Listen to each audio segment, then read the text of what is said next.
So ಸಿದ್ದರಾಮಯ್ಯನವ್ರ ಕೊನೆ budget ಆಗುತ್ತಾ ಅಥವಾ ಕಾಂಗ್ರೆಸ್ ಸರ್ಕಾರದ ಕೊನೆ ಬಜೆಟ್ ಆಗುತ್ತಾ ಇದು? ಎರಡರಾಗ ಒಂದು ಆಗ್ಬೋದು. ಎರಡರಾಗ ಒಂದಂತ್ರ ಗ್ಯಾರಂಟಿ.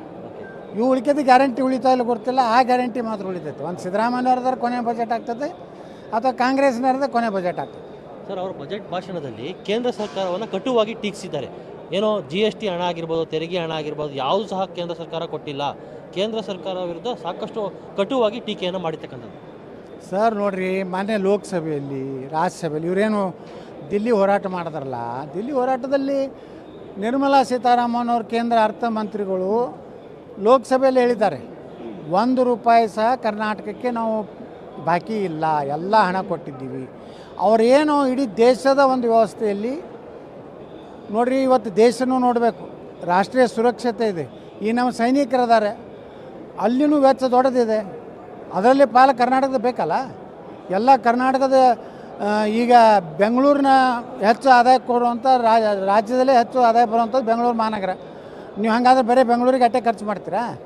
ಹುಬ್ಬಳ್ಳಿ ಧಾರವಾಡಿಗೆ ಮಾಡೋದಿಲ್ಲ, ಕಲಬುರಗಿಗೆ ಮಾಡೋದಿಲ್ಲ, ಕೃಷ್ಣ ಮೇಲ್ದಂಡೆಗೆ ಮಾಡೋದಿಲ್ಲ. ಹಾಗೆ ಈ ದೇಶದ ಕಲ್ಪನೆ ಇಟ್ಕೊಂಡು ಸುರಕ್ಷತೆ ಇದೆ, ನಮ್ಮ ದೇಶದ ವ್ಯವಸ್ಥೆ ಇದೆ. ಇದನ್ನೆಲ್ಲ ನೋಡಿಕೊಂಡು ನಮ್ಮ ಪಾಲೇನಿದೆ GSTಯಲ್ಲಿ 100ಕ್ಕೆ 100 ಕೊಟ್ಟಾರೆ.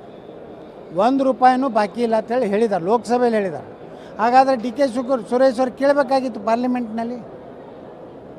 ನೀವು ಮೆಂಬರ್ ಆಫ್ ಪಾರ್ಲಿಮೆಂಟ್ ಇದ್ರಲ್ಲ, ಇಲ್ಲಿ ಬಂದು ಹೇಳಿಕೆ ಕೊಡ್ತೀರಿ, ದೇಶ ಉಳಿಯುವಂಥ ಹೇಳಿಕೆ ಕೊಡ್ತೀರಿ. ಅಂದರೆ ನಿಮಗೆ